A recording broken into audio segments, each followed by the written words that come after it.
and what that we need to consider when we choose a box with the unit. So if it's going to be mostly for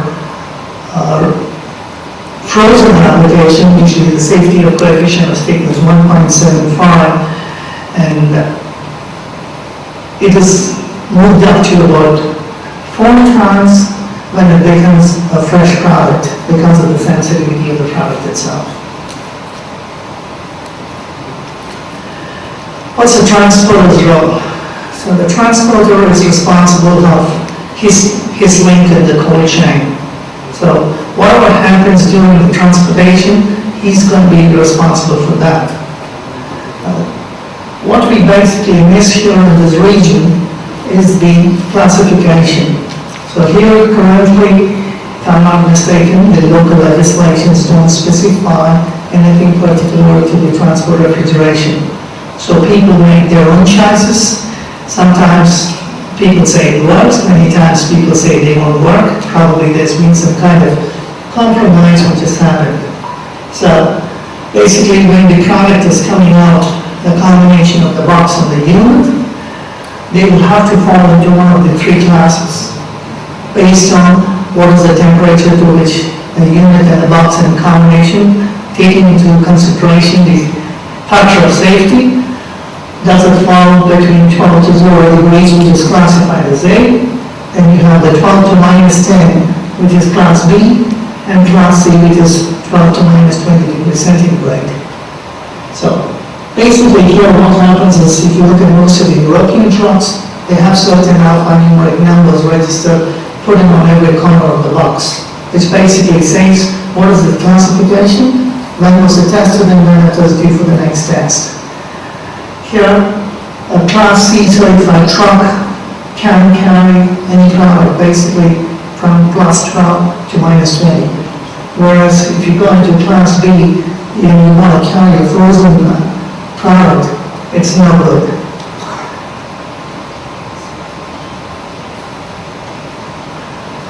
So that's the basic rule number 1, that the transport refrigeration equipment is purely designed to maintain the temperature, like what we saw yesterday in the supermarket when we took a small tour.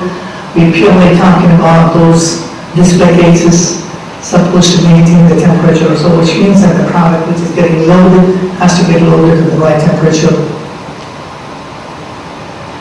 What the novel issues what we face, I suppose this is yesterday, many over-enthusiastic sales managers want to actually stack the whole truck with the produce, which means that it results in a lot of poor air circulation, effectively spoiling his own product. So what's that from the transportation perspective that we're working into a lot of the end users? We need to pre-cool the box. Which means that if you need to carry a frozen product at say minus 18 or minus 20 degrees, you first pre-cool the empty box to minus 18 or minus 20, whatever is the temperature you need, and then start loading the product. Which are the main sources of heat from the external point of view? It's the sunlight, and you have the door openings, and we have a very hostile climate here with about 50 to 55 degrees during summer. So it's not probably a great thing to be in, but we have to ensure that in those conditions we probably minimize the number of door openings or the period of door openings.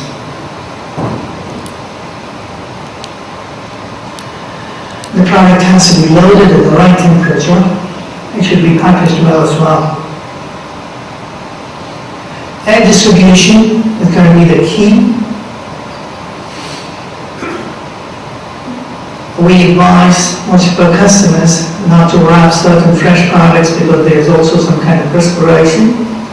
So it does not basically reach the final product to ensure that the product temperature is maintained. The airflow, like anything as we spoke about the cold stores, ensure that the evaporators are not obstructed. Maybe the advantage in a cold storage is probably the evaporators are at a much higher level than the limited space you have in a truck or a trailer. make sure that there's sufficient gaps on either sides to ensure that there's a good airflow within the truck. We always recommend, because of the high humidity in the air, we always recommend a manual defrost to be initiated once the loading part of it is completed. And as we had somebody speak about yesterday, we always recommend to use a door switch for all the applications, so which means that when your doors are open, your evaporator stops blowing. So basically what happens is when you have a lot of throw coming in from the evaporator and you leave the door open, the air is going to escape out and that's going to get replaced by hot air, and which means that that's going to basically be increasing the product temperature. Okay, this is, we still have people using the other side of the wooden pallets. Many of them are closed on one side. So when we deload our trucks, we need to ensure that the openings are all in one direction so that there is proper airflow. This is a small illustration of what we can do to improve the airflow on the side of the trucks. The bodybuilding capabilities have reached new heights than what it used to be earlier. So we have a lot of spaces which can be provided inbuilt into the truck to ensure that your product doesn't kiss the walls of the truck and ensure that there's sufficient airflow. The one on the top is the most over-enthusiastic sales manager who wants to actually stack his truck fully, which probably gives you a negative result.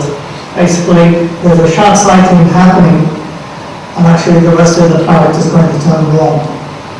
So we always recommend that to maintain a minimum of about 9 inches from the roof to ensure that there's sufficient airflow. And it's also a good practice that many companies also mark on the sides, inside the walls of the trucks, on the maximum loading height.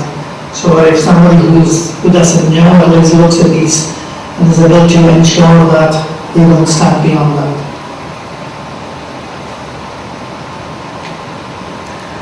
Why should we cool something that's not required? So it's always better to separate the products to be cooled over the products which don't require any kind of cooling. Energy saving. We always recommend for the trucks and trailers to use the curtains, plastic curtains. So every time you open the door, at least the plastic curtains prevent the cold air from going out and getting replaced by the hot air. There's a touch beyond the transportation industry, which has been discussed on personal hygiene, which is again a key. I'm not going into the details because it's already been discussed. It's just another chart of various temperature, which is again shown by somebody earlier.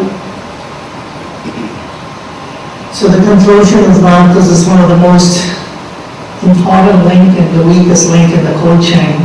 So we need to ensure that we have good practices in place, following the ADP standards, or if any other standards even go beyond what is the minimum stipulation, respecting good hygiene practices and good loading practices. I just thought I would use this also, take this opportunity to also introduce certain concepts which are going around the world, which is still at its premature or stage in this part of the region, which is talking about multi-temperature units. So this is a concept which has been in for quite a while, very popular in Europe, and it's yet to catch on in this part of the world. So this is why we need to send 2 trucks when you have incompatible products or products with different temperature. So you don't need to send one truck carrying fish, another truck carrying meat, and probably the third truck carrying some fresh products. So this is the technology which is coming in today. So you can have more than one compartment with different evaporators, to maintain the precise temperature whatever is required.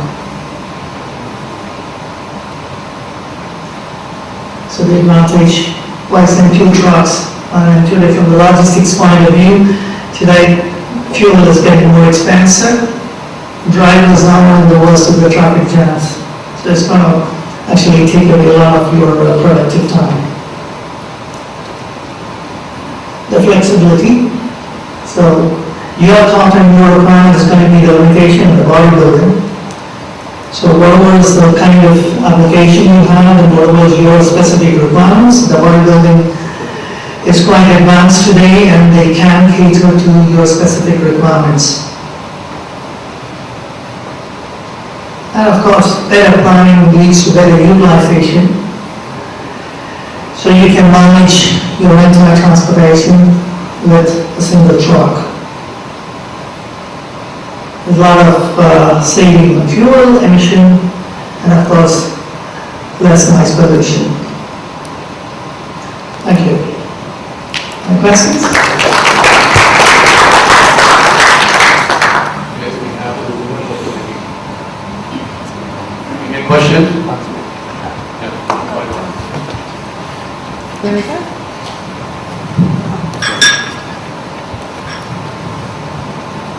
Yes, hello, Oscar from Marcos. I have a question related to alarm monitoring in the truck. So what happens if you have a problem with the unit? Yeah. You have a high temp alarm. Okay. Is there any software or is this something that there is something that the customer can follow, can remotely have the temperature that you have in the truck? Yeah, it's possible. Okay, number one, there is an inbuilt alarm system which can be immediately monitored by the driver of the truck. And second is you can also do a real-time monitoring. So we do have certain tracking equipments which are connected to the unit, and you can monitor the temperature, you can monitor all the alarms and certain conditions of the unit itself. So if you need to record the if you need to even monitor the temperature, or if you have an alarm which has come up because of some malfunction, that can be immediately recorded. Yeah, following this question, the retailer Yeah. is asking to the company Yeah. to have this kind of logs. Okay, that's something which I didn't actually touch upon. That is only temperature, the delivery tickets. Am I correct? Is that what you're asking for? Yes, there are equipments. Currently, it is not mandatory in this part of the world. Can I know that in Europe it is mandatory, and here still the responsibility of the transportation is still not being put 100% on the transporter. So there is a big difference in the legislation between what we have in Europe and what's still existing today. So we have an issue where people don't ask for delivery tickets. That's why we had mentioned yesterday where people when the transport works, when somebody comes in for a delivery in a supermarket like Apple or Lidl, they just check whether it has maintained the temperature at the point of receiving the goods.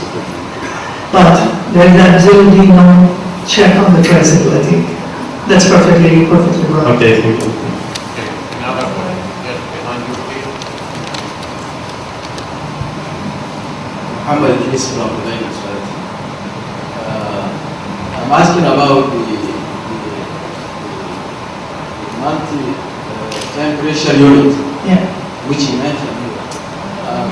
Can you tell us how we can control the temperature in different parts of the vehicle if we are putting some partition, like those partition? Okay. So what is the best mean or technique to control the temperature? For example, if you want it in the first chamber is like -20 and the second part is as chiller to as chiller. Yeah. What is the best technique which based on scientific method? Yeah. Okay. So I need to go a little into what is prevailing here